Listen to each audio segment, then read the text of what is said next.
Good evening, everybody. I'm Lisa Cumming. I'm from Orford Hall Monaghan Morris, one of the architects on the wider design team for this project. I'm just going to quickly jump through to the agenda page. So we will have introductions and an overview by Camden, a presentation piece, and then obviously the principal piece of the Q&A chaired by LCA. Rosemary, I'll hand back to you and you can let me know when you'd like to flick through to the next page. Does that work?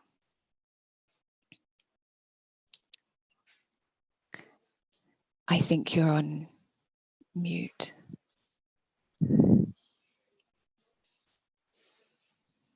There we go. So, Lisa, I was just saying that from my point of view, I've done the introductions. Okay. I do want to just add, which I meant to, that there are a number of consultants working with the council with that information.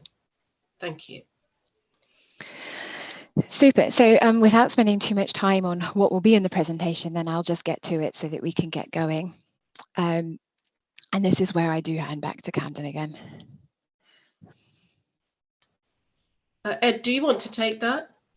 Yeah, sure, I can do. Hi, I'm Ed Richards. I'm the Senior Development Manager covering the incumbent post holder who's currently away. This first slide, it talks about the Camden Investment Programme, which I'm sure many of you are familiar with, but it's the ambitions that the borough has in terms of building a significant number of homes for Camden residents, and say 1,100 quoted there, sort of what we want to spend on community facilities, spaces, and still, so it is an ambitious programme, and the West Kentish Town Estate is quite a large element of that, from the largest estate regeneration elements of the investment programme. The next slide. And again, this slide has a lot of text on here, but you might be able to see some of the key figures that jump out. But this is, we have already built 350 new council homes, and that's housed over 1,000 people, including over 450 children. So it's making a real difference to people's lives, people who would be in inappropriate accommodation, either temporary accommodation or overcrowded accommodation. So it really does make a real difference. We're also building Camden Living Rent homes. So those are homes that are aimed on people who are earning sort of £30,000 to £40,000. So ones who wouldn't qualify for social homes, but would struggle to afford to rent or buy on the open market, given the high prices that we all know Camden has. We've then got the community space. So there's already 4,500 square metres of community space. It's about the size of 18 tennis courts. Beyond that, we've also built some new hostels, which have helped to support 200 homeless residents. So, as a borough, we're really keen to help people from sort of all ends of the spectrum, and really make sure that it's a borough that works for everyone, regardless of the circumstances they find themselves in. And that bottom one also talks about over 140 residents with learning disabilities that we've helped as well with the Greenwood Centre. On the next slide. I'm sure most of you know the estate, and this is just some examples of some of the poor condition that's sort of prevalent throughout many of the buildings on the estate. It's a REMA hollow panel construction. It's something that is, it's recognised as not a long-standing great form of building, and as you can see, it's in quite a poor state of repair, and this is sort of what residents have to deal with on a daily basis. Next one. There was a ballot, and that ballot had a very good turnout. Almost 85% of the residents on the estate turned out to vote, and the vast majority of them, 93%, voted yes, which does give, sends a very clear message that residents want this regeneration to go ahead, and that's often, my colleagues who are on the estate and community engagement, the question that's always asked whenever we go to any of these events is when is it happening? And, next slide. Here's some examples of the Agar Grove estate and Abbey Road. You've got some of the stuff that's being built or is in the process of being built. These are large projects, although West Kentish Town Estate is think slightly larger than these in terms of the number of homes that are being built. You see Agar Grove is 493 new homes, and West Kentish Town is sort of up to 880. Next slide. Okay. I think this is where I come back in. Thanks. So again, we'll keep this brief so that we can get to the conversation, but it's important just to bring everyone up to speed. Obviously, this is a historical image of the site with the former kind of urban grain running north-south with east-west connections, with some imagery of site history, which led to the 1960s development of West Kentish Town as you know it today. There's a plethora of green spaces in Camden, which we're obviously very keen to connect into. The site is down here, as you all well know, and you'll see in some of the landscape principles we'll present later how we are looking to do this. So an aerial view of the estate as you know it. During walkarounds, we've been obviously taking in the conditions of the existing state and the green spaces and things like that that lead to it, and some of the things that the residents are getting involved with quite organically in terms of the allotment spaces and how residents and things like that are using their balcony spaces and other amenity space given to them, including the Muga at the bottom there. And then, of course, there's the really important street context which surrounds, which is predominantly 3 to 4 stories with the kind of commercial offer to the north at Queen's Crescent as well, and the terrace housing which remains to the east and the west, bounding the east and the west of the site too. I'll actually hand over to my colleague Harriet, who is from BB UK, leading on the landscape, to talk through the next few slides. Hi. Yeah, we're looking at the existing green spaces. I mean, it's a very green estate, but a lot of the open space is unusable because it's either fenced off or because it's raised and planted with evergreen shrubs, so completely unusable for residents, and it's also not very beneficial for wildlife because it's single species, either mown grass or single species, as I just said, evergreen shrubs. There are, as Lisa just pointed out, really lovely grow gardens which have been kind of guerrilla allotment garden through the site, and that's a really charming feature. So I think next, is there any more of landscape? Looking at existing trees, there are some, I'm sure you're all aware, fabulous trees on the site. Tree survey was done in 2018. It's now being reassessed in 2021. We've done a kind of visual assessment along with the Tree Musketeers assessment and looked at the kind of really magnificent trees, the kind of special ones that we feel should stay under all circumstances. We're trying to keep as many as we possibly can of category, all category A and category B trees. Next slide. And this is to talk about some of the phasing principles. Well, we'll come back to more of the landscape proposals because obviously the retention of trees and the proposed landscape is really important to the wider scheme. But first to talk about phasing the master plan, which is quite a complex piece. This gives you an idea, as I'm sure many of you are aware, that it's a mix of leaseholders and tenants throughout all of the buildings across the site. And we need to start building somewhere, and together as a team led by Camden, we've identified some key spaces that have a degree of openness to them already or would have minimal disruption to get the ball rolling so that we can get this programme up and running. They are largely garages and things like that. Whilst the Muga has been identified, please don't let that be alarming. It will have a temporary home and then a permanent home in the final proposals as well. So the residents and the neighbours won't be without play space, particularly of that Muga type. So this is a very complex piece, but it's really just to give an overview of the principles of when something comes down, we can build something into the site to enable the decant of residents from their older homes and move them into their new homes. And the idea and principle is that they would be moved once only, rather than moving them around the site to do the phasing. So you can begin to see, once we've been able to decant potentially the north and the south into the new phase 1 buildings, though there's flexibility with this and this is not the final iteration, it allows for the clearance of these sites and therefore new pieces to be built, and for the master plan to to piece together in that scenario. There's a bit of sustainability to touch on here. Again, I'm really trying to strike a balance with being brief so we can have a discussion, but give some of the detail here. My colleague Meredith Davey from Atelier 10 is on the line as well. And this first slide really looks to set the principles within the wider conversation. Meredith, I wondered if you wanted to talk through these pieces. Yeah, I mean, our strategy for design is obviously that carbon is a fundamental of what we're trying to minimise the expenditure of carbon, both in construction and in the lifetime of the project.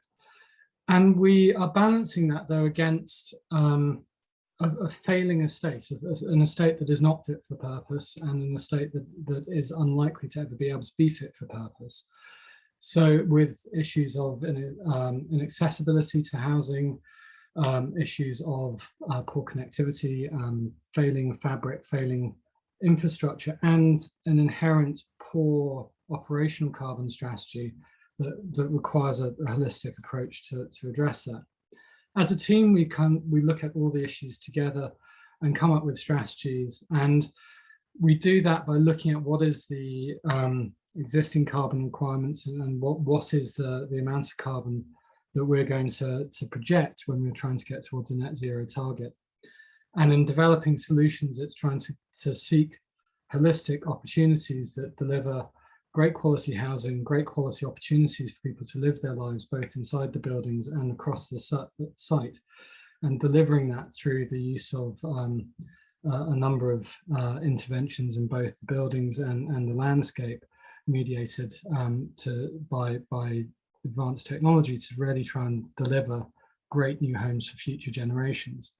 Now that sounds very kind of generic. So the next few slides start to dig into what that actually means in terms of the principles we've set out for this site in particular.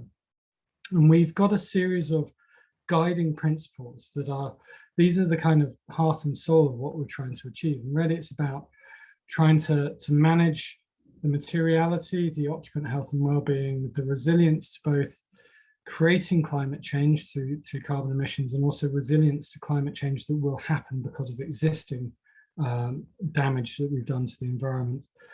And really trying to pull that together through energy efficiency, water management, smart building technologies, green mobility, and the public realm itself to really try and drive a sustainable site. We have some metrics, which the next slide start to illustrate, of the key things we're trying to achieve. If we go on to the next slide, of the key targets we're setting for the project and setting for the development to achieve as it's developed and as it's living its life for the generations to come. I can dig into those in more detail, but those are quite technical. So I think I'll pass on back to some of the more detailed landscape at this point. Thank you, Meredith. So Harriet, I'll hand over to you to talk us through the landscape principles. Yeah, the principle with the landscape is a tree-first approach. So looking at existing trees, looking at trees that might need to come out in order to either because they're not healthy or because they will be in the way of the development. Then secondly, looking at roots, how the roots can be guided by where the trees are. So roots will pass through areas where the mature trees are sitting. Then we have the kind of secondary and the primary and secondary public spaces. So a large open space in the center of the site, a pedestrian route that runs north to south through the site, and then the main open space is connected with pocket squares and smaller spaces, which will either be very greened or will be provided with play equipment for probably the 5 to 11-year-old children, and then the centre of the space can have play for 11 upwards children. And then the final thing to go onto the site is the proposed buildings. Next slide, please. So the landscape principles, this is obviously the first thoughts, nothing is fixed, is, as I said before, the central space, which is likely to have a kind of large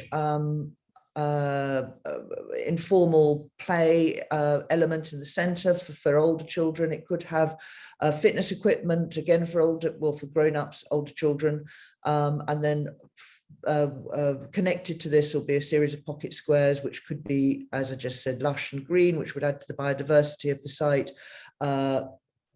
containing play spaces, which are obviously available not just for the residents, but for everybody to use. And then one vehicular road that runs north-south through the site, which is Weedington Road, which is slightly reconfigured.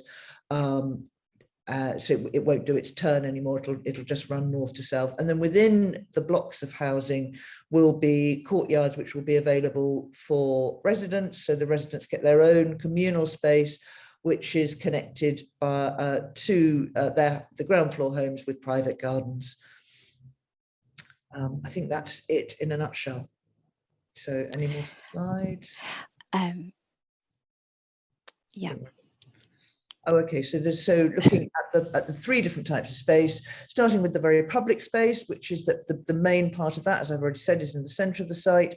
Communal spaces, which will have a variety of uses. They'll be large enough for play, large enough for having communal grow gardens, large enough for having communal dining spaces, as well as planting, not just for visual amenity, but for privacy for the ground floor flats. And then all the ground floor will have private spaces, which connect to, obviously, to the homes, but also will then connect to the communal or to the public space, depending on which side of the building your apartment is on. And then looking at the different types of play space, so communal gardens, which is likely to have the under fives, the doorstep play, which will be safe and contained, so parents would be happy to let the children play out there.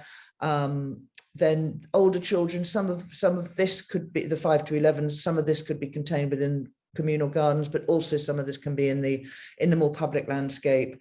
And then the teenagers, the 11, 12 plus, would be most likely in the center of the space, but then also we would try to provide something a little more low key in another space. So currently we're thinking where that dark blue dot is, and so that was that in the center of the space, and then and possibly another space here.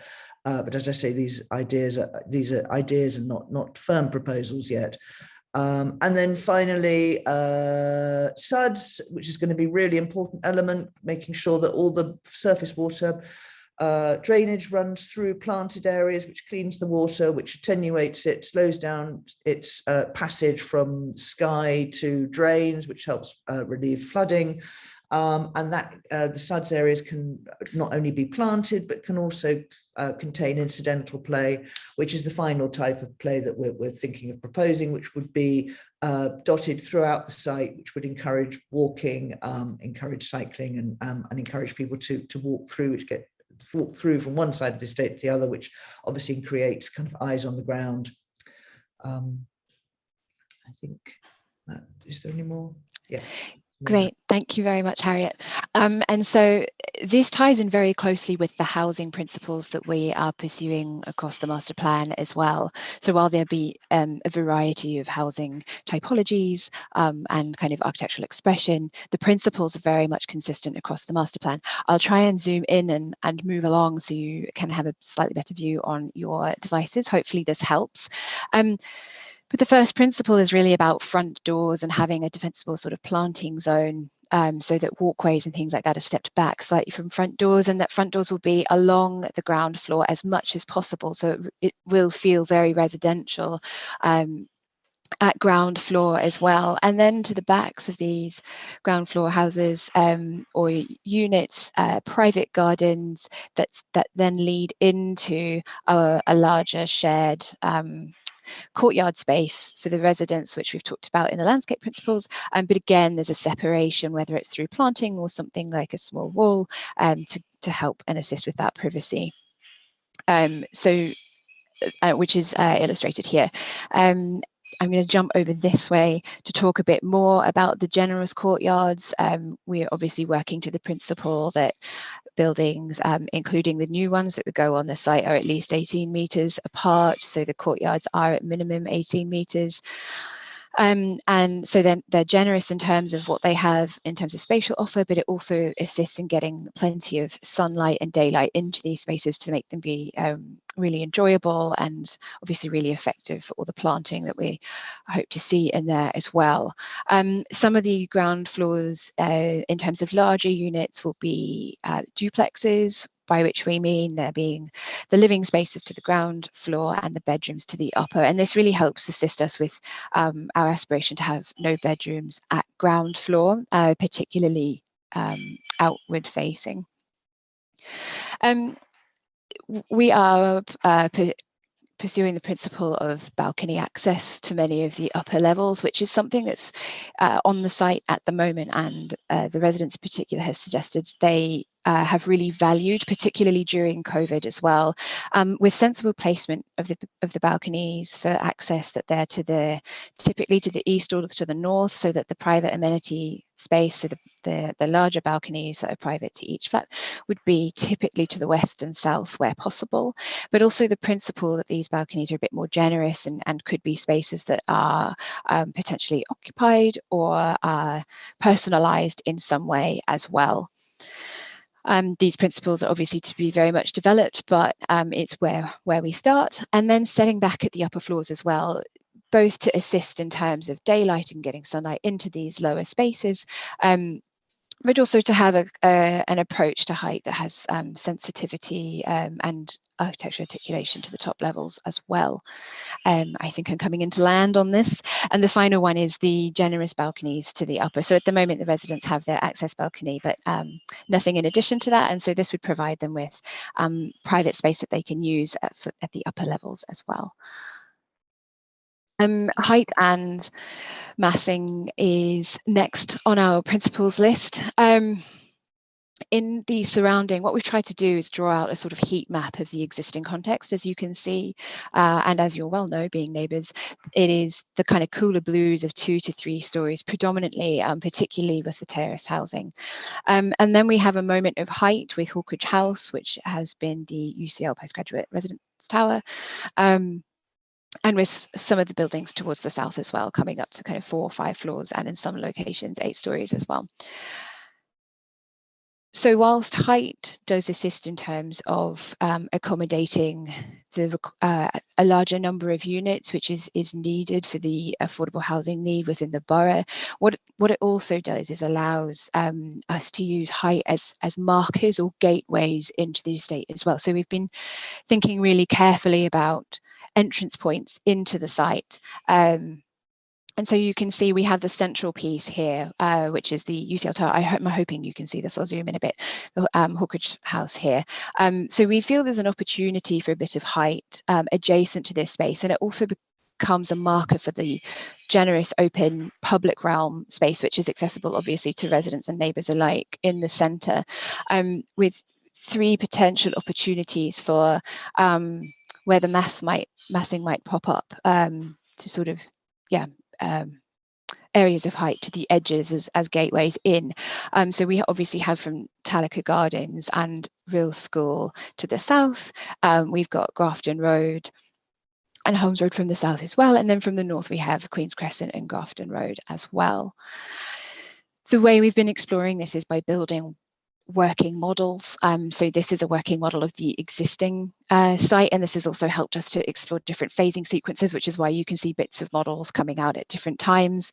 And then we've been literally cutting foam to explore different options for massing, where we might have started with higher edges, and now what we're pursuing is lower edges to the site boundaries, where we come up to these areas of potential height that we've talked about, whether this is towards the south or toward the centre where Hawkridge House is as well.